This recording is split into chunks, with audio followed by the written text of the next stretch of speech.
السلام علیکم ورحمۃ اللہ تعالی وبرکاتہ۔ الحمد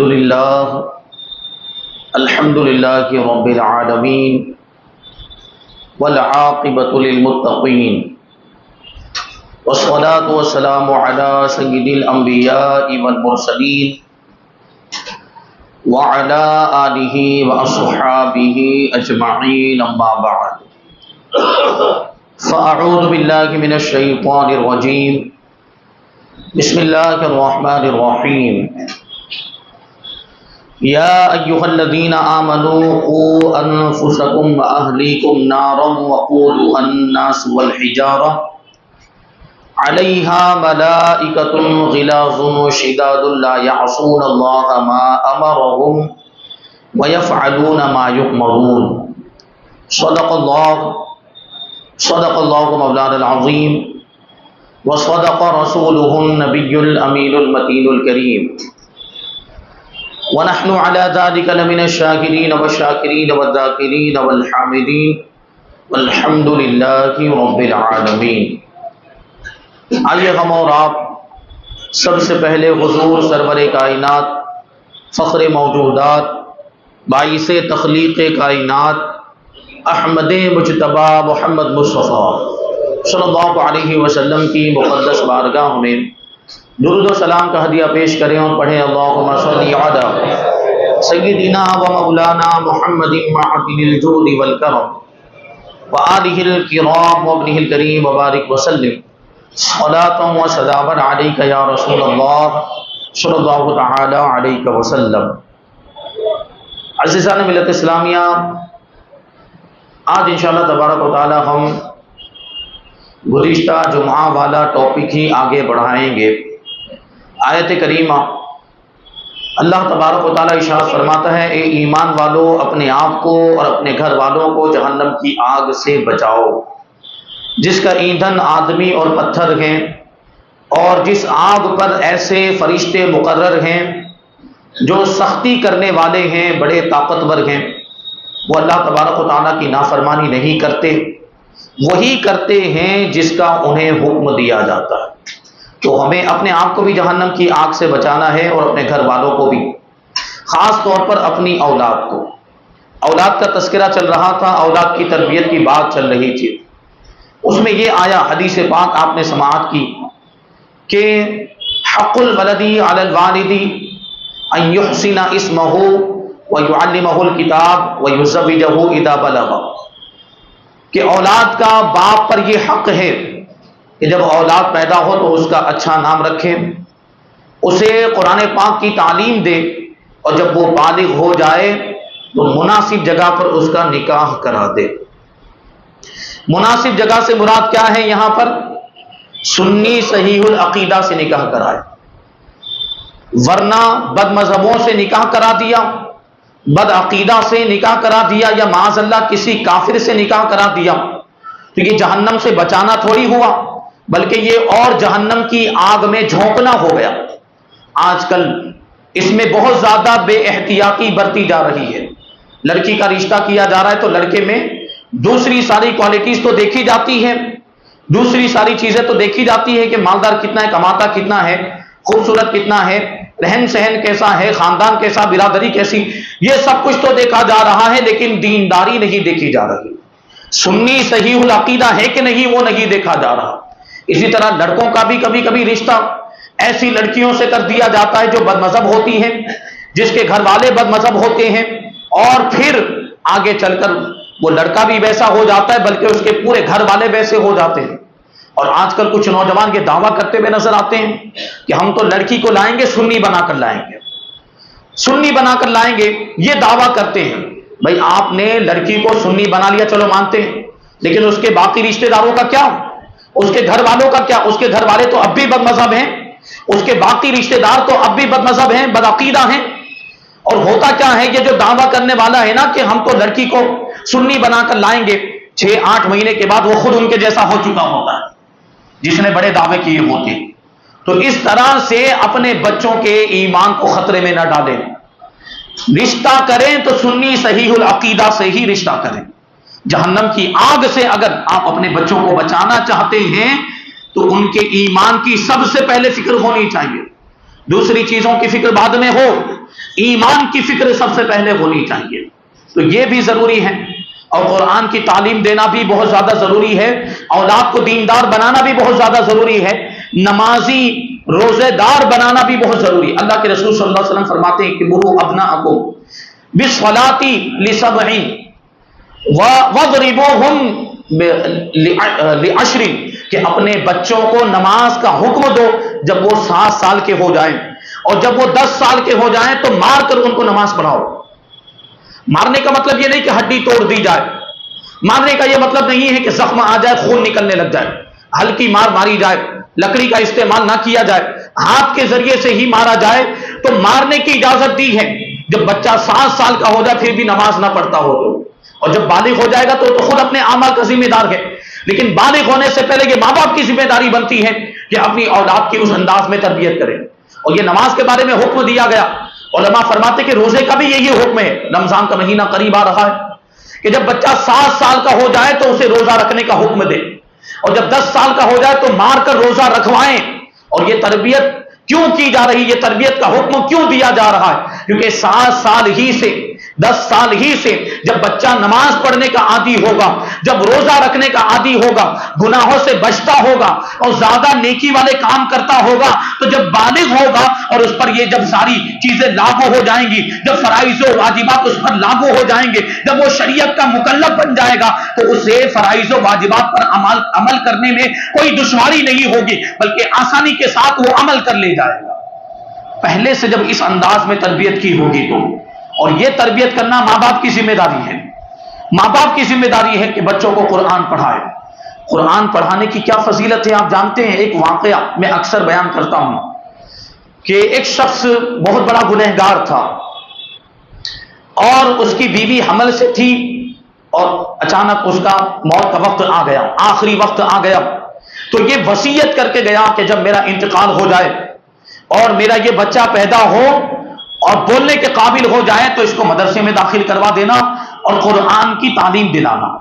اب اس کا انتقال ہو گیا اور گناہوں کی وجہ سے اسے قبر میں عذاب ہونے لگ گیا، گنہگار تو تھا ہی وہ، اب ادھر اس کا بچہ پیدا ہوا، بڑا ہوا، 4 سال تقریباً بولنے کی عمر کو پہنچ گیا، تو اس کی بیوی نے اس کی وصیت کو پورا کرنے کے لیے بچے کو مدرسے میں لے کر کے گئی اور استاذ کے سامنے بچے کو پیش کیا کہ اس بچے کو آپ قرآن پڑھائیے۔ اس کے باپ کی بھی وصیت تھی اور میں خود بھی چاہتی ہوں کہ بچہ قرآن پڑھ جائے، قرآن کا علم حاصل کر لے۔ اب وہ بچے کو سامنے پیش کیا استاذ کے۔ آپ جانتے ہیں مدرسے میں جب پہلی مرتبہ بچے کو ہم لے کر جاتے ہیں تو استاذ سب سے پہلے کیا پڑھاتے؟ بسم اللہ الرحمن الرحیم پڑھاتے کہ نہیں پڑھاتے؟ تو اسی طرح سے اس بچے کو بھی استاذ نے بسم اللہ الرحمن الرحیم پڑھایا۔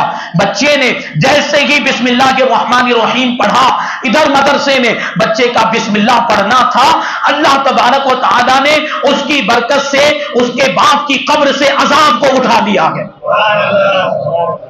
ابھی آپ سوچیں کہ بچے نے پوری سورہ فاتحہ نہیں پڑھی ہے، سورہ بقرہ نہیں پڑھی ہے، پہلا پارہ، دوسرا پارہ، تیسرا چوتھا پارہ نہیں پڑھا، پورا قرآن مجید نہیں پڑھا ہے، صرف بسم اللہ پڑھی ہے، اور یہ برکت ظاہر ہوئی کہ اس کے باپ کی قبر سے عذاب کو اٹھا لیا گیا۔ تو آپ سوچیں کہ اگر پورا قرآن پڑھا دیا جائے گا تو اس کی کیا برکت ہوگی اور اس کا کیا فائدہ دیکھنے کو ملے گا۔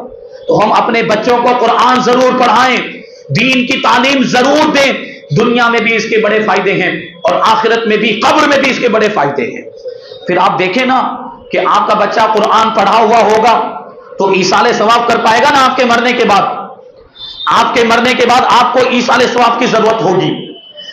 ہمارے ساتھ گناہوں کے معاملات ہیں اور گناہ لے کر ہی اگر قبر میں چلے گئے، توبہ کرنے کی توفیق نہیں ملی، تو اس وقت قبر میں ایصال ثواب کے لیے ترسیں گے کہ کاش کہ کوئی ہمیں قرآن پڑھ کے بخشے، کاش کہ کوئی ہمیں درود شریف پڑھ کے بخشے۔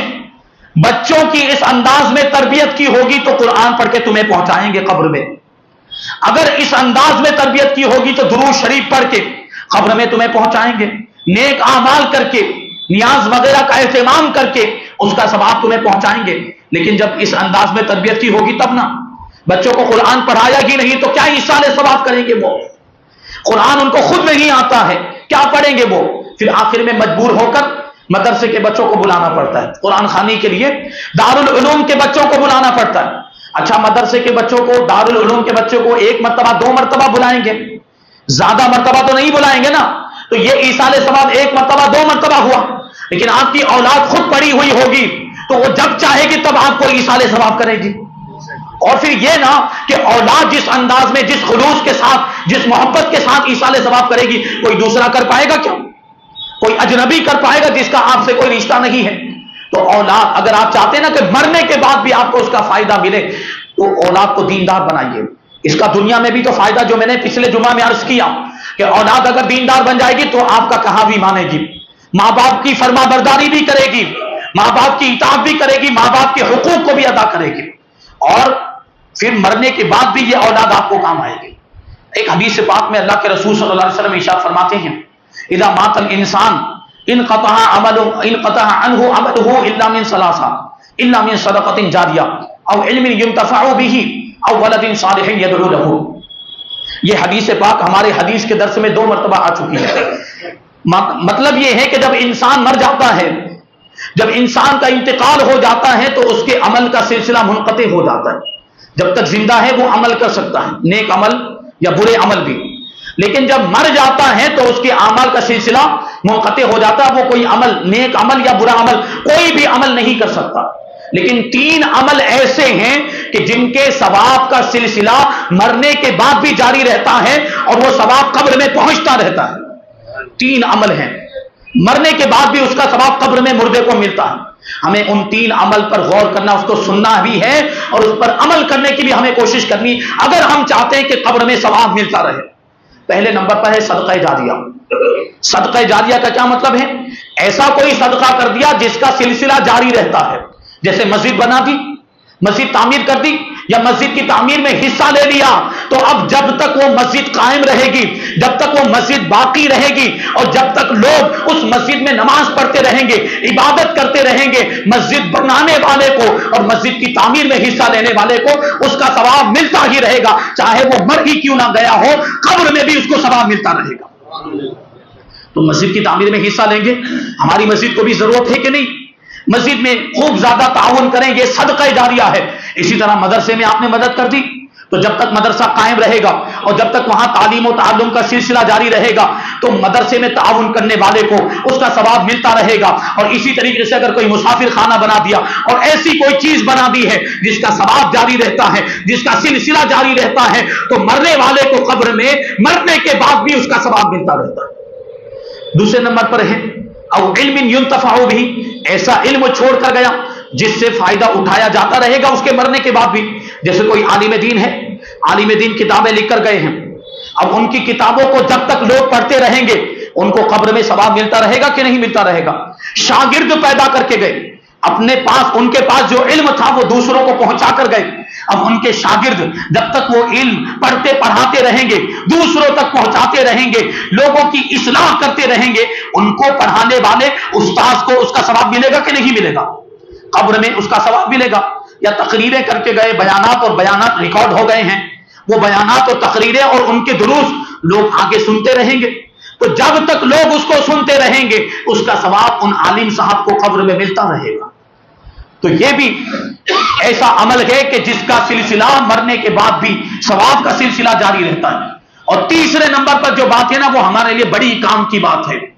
اللہ کے رسول صلی اللہ علیہ وسلم فرماتے ہیں کہ تیسرے نمبر پر ہے اولاد صالح، نیک اولاد جو مرنے کے بعد اس کے لیے دعائیں مغفرت کرتی رہتی ہے، تو اس کا فائدہ بھی قبر میں مرنے والے کو ملتا رہتا ہے۔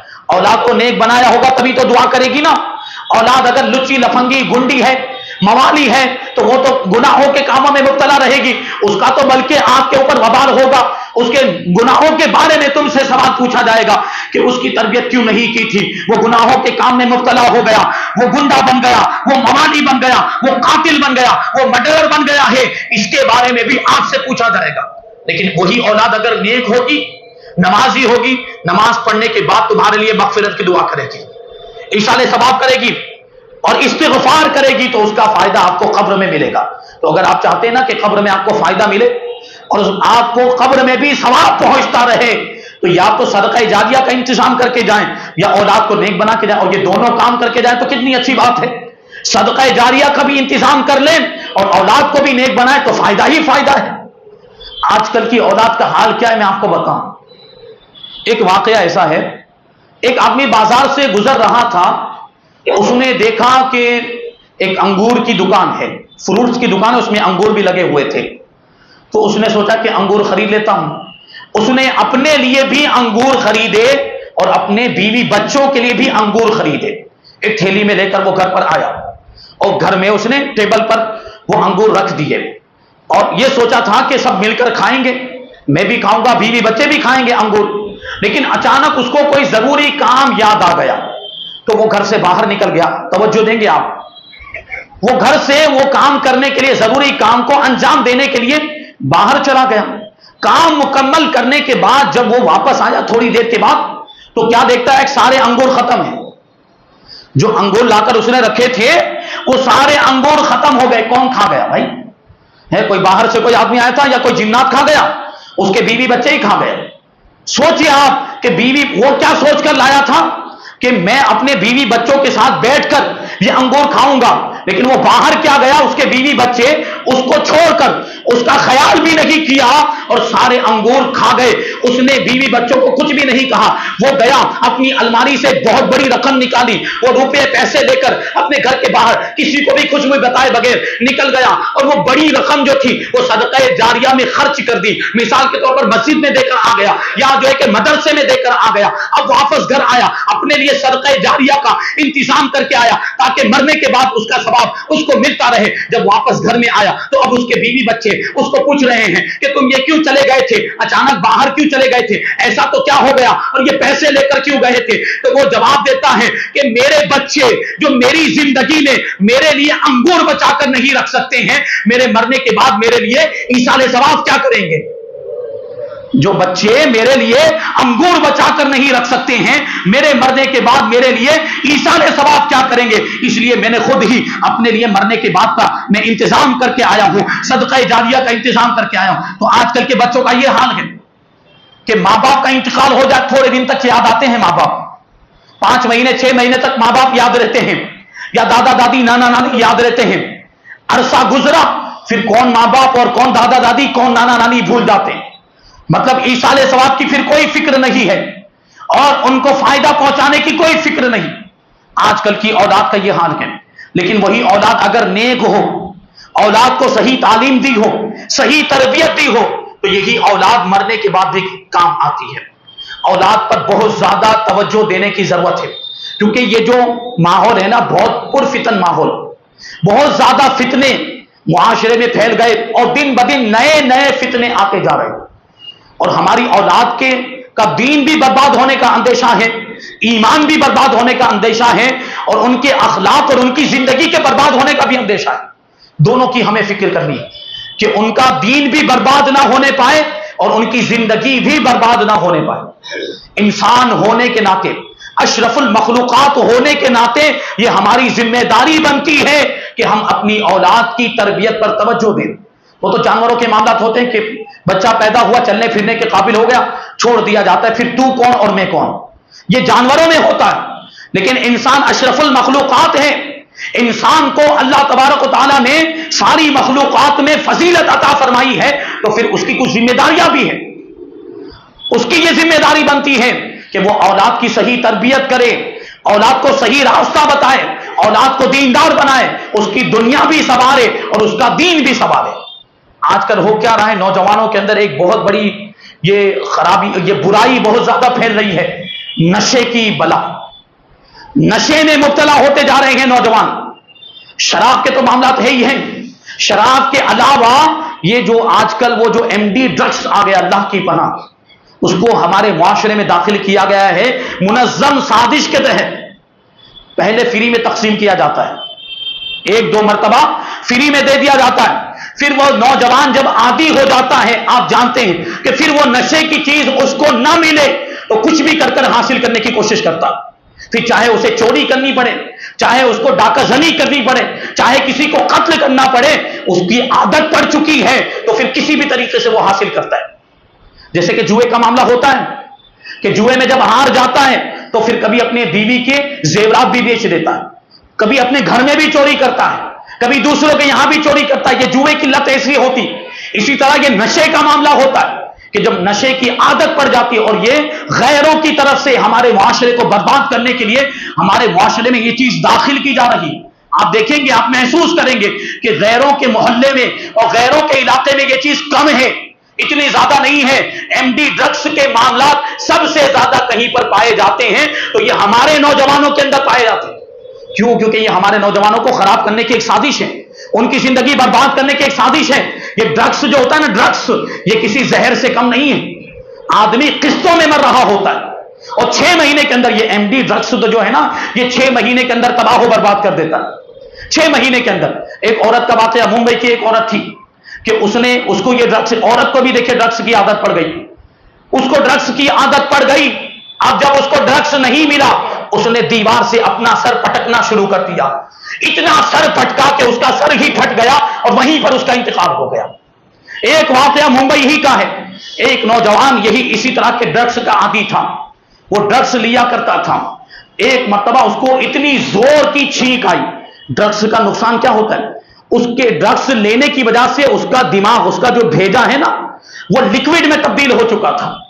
اتنی زور کی اس کو چھینک آئی کہ اس کا بھیجا ناک کے راستے سے باہر نکل آیا۔ اللہ اکبر! اس کا بھیجا ناک کے راستے سے لکوڈ میں تبدیل ہو چکا تھا۔ اسی ڈرگس کی وجہ سے اس کو ایسی چھینک آئی کہ ناک کے راستے سے اس کا بھیجا ہی باہر نکل آیا۔ اب جب بھیجا باہر نکل آیا تو وہ زندہ بچا ہوگا؟ مر گیا وہیں پر۔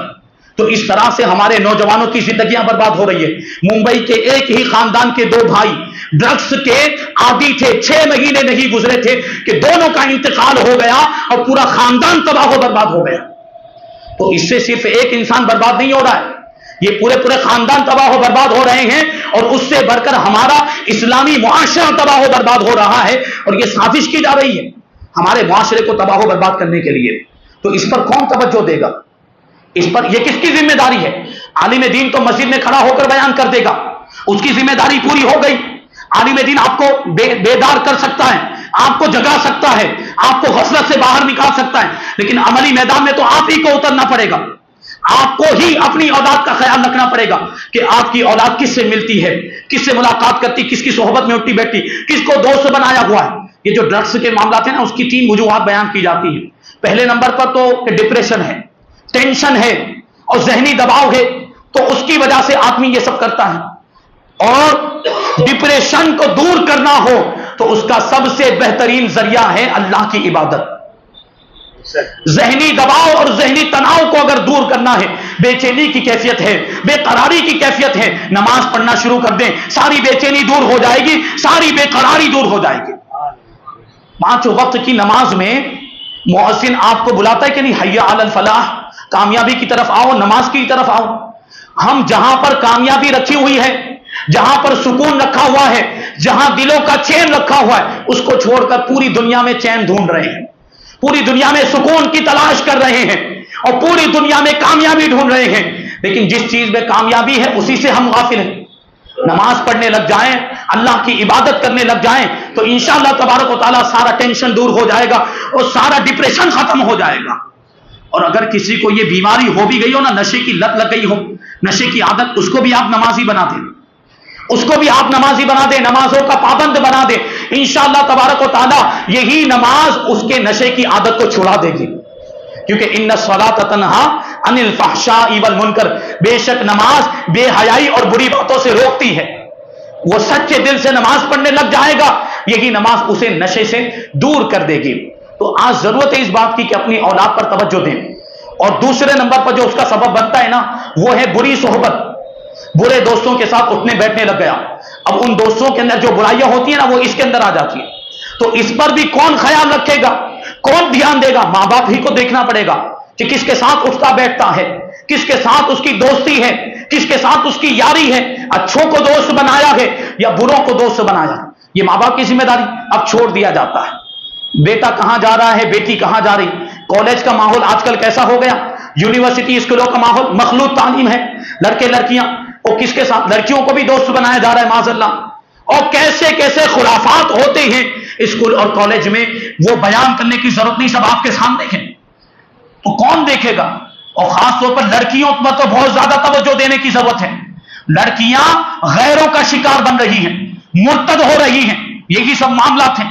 ہم پر الزام لگایا جا رہا ہے لو جہاد کا، جبکہ حقیقت میں لو کرانتی وہ چلا رہے ہیں، ہماری بچیوں کو پھانسا جا رہا ہے محبت کے جھوٹے جال میں، اور ان کو مرتد بنایا جا رہا ہے، اسلام سے پھیرا جا رہا ہے، ان کو کافر بنایا جا رہا ہے، مشرک بنایا جا رہا ہے۔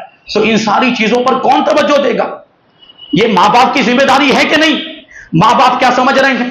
ماں باپ تو ٹھنڈے سکون کے ساتھ بیٹھے ہوئے ہیں، ماں باپ کو کوئی جو ہے کہ خیال نہیں اس چیز کا کہ ہماری کیا ذمہ داری، بچوں کی تربیت کے تعلق سے ہمارے کیا فرائض ہیں، کسی چیز پر توجہ نہیں دی جا رہی۔ اسی وجہ سے آج ہمارے بچے خراب ہو رہے ہیں، ہمارے بچے بگڑ رہے ہیں۔ اگر ہم اپنے بچوں کے ایمان کی خیر چاہتے ہیں اور اپنے بچوں کی زندگی کو سنوارنا چاہتے ہیں تو ان کی صحیح تربیت کرنا یہ ہم پر لازم اور ضروری ہے۔ اللہ تبارک و تعالیٰ کی بارگاہ میں دعا ہے کہ جو کچھ بھی بیان ہوا اس پر ہم سب کو عمل کرنے کی توفیق عطا فرمائے، ہمیں اسلامی زندگی عطا فرمائے اور ایمانی موت نصیب فرمائے۔ وما علینا الا البلاغ۔